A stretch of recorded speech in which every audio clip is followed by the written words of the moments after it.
4 labour కోడ్లను వెంటనే 4 labour కోడ్లను వెంటనే కేంద్ర ప్రభుత్వం కార్మిక రైతు ప్రజా వ్యతిరేక విధానాలు కేంద్ర ప్రభుత్వం కార్మిక రైతు వ్యతిరేక విధానాలు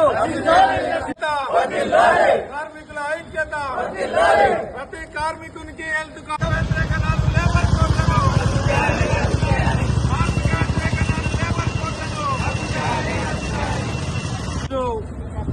కేంద్ర ప్రభుత్వము తీసుకొచ్చినటువంటి 4 లేబర్ కోడ్లకు వ్యతిరేకంగా దేశవ్యాప్తంగా కార్మిక సంఘాలు ఫిబ్రవరి 12 ఈ రోజున ఒక్కరోజు సమ్మెకు పిలుపునివ్వడం జరిగింది.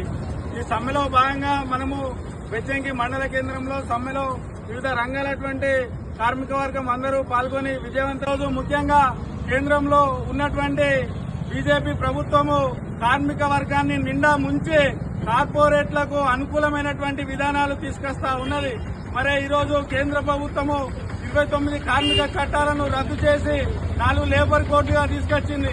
మరి 4 లేబర్ కోడ్లు కార్మిక వర్గానికి ఉన్నటువంటి హక్కులు ఏమాత్రము లేవు. అందులో కార్పొరేట్ కు అనుకూలంగా కార్పొరేట్లకు కార్మిక వర్గాన్ని బానిసలు చేసేటువంటి కుట్రను నరేంద్ర మోడీ సర్కారు తీసుకొచ్చి మన కార్మిక వర్గాన్ని పాలించేటువంటి ప్రయత్నాలు కేంద్ర ప్రభుత్వం తీసుకొస్తా ఉన్నది. వర్గాన్ని మీద పెద్ద ఎత్తున దాడి జరుగుతా ఉన్నది కాబట్టి ఈరోజు కార్మిక సంఘాలన్నీ సమ్మెకు పిలుపునివ్వడం జరిగింది. మరి ఈరోజు మనము సిఐటి ఆధ్వర్యంలో మండలంలో పెద్ద ఎత్తున నిరసన కార్యక్రమాలు అట్లాగే మండలంలో ఉన్నటువంటి అన్ని గ్రామాల్లో సమ్మెను విజయవంతం చేసుకోవడం జరిగింది. మరి ఈ సమ్మె ద్వారా ప్రభుత్వాన్ని డిమాండ్ చేస్తా ఉన్నాము. గ్రామ పంచాయతీ కార్మికులు అనేకమైనటువంటి సమస్యలకు గురవుతా ఉన్నారు. గ్రామ పంచాయతీ కార్మికులకు సరి అయినటువంటి జీతాలు లేవు. ఆ ఉన్న జీతాలు కూడా 4 నెలలు 5 నెలలు 6 నెలలకు ఇస్తా ఉన్నారు.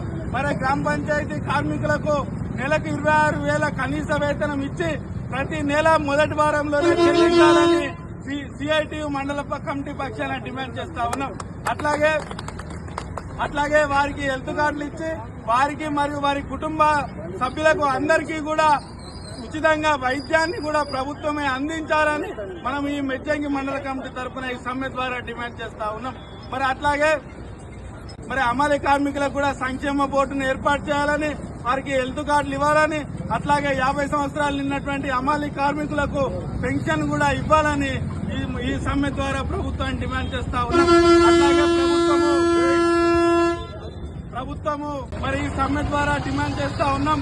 ఆటో కార్మికుల యొక్క సమస్యలను పరిష్కరించాలని ఈ సందర్భంగా డిమాండ్ చేస్తా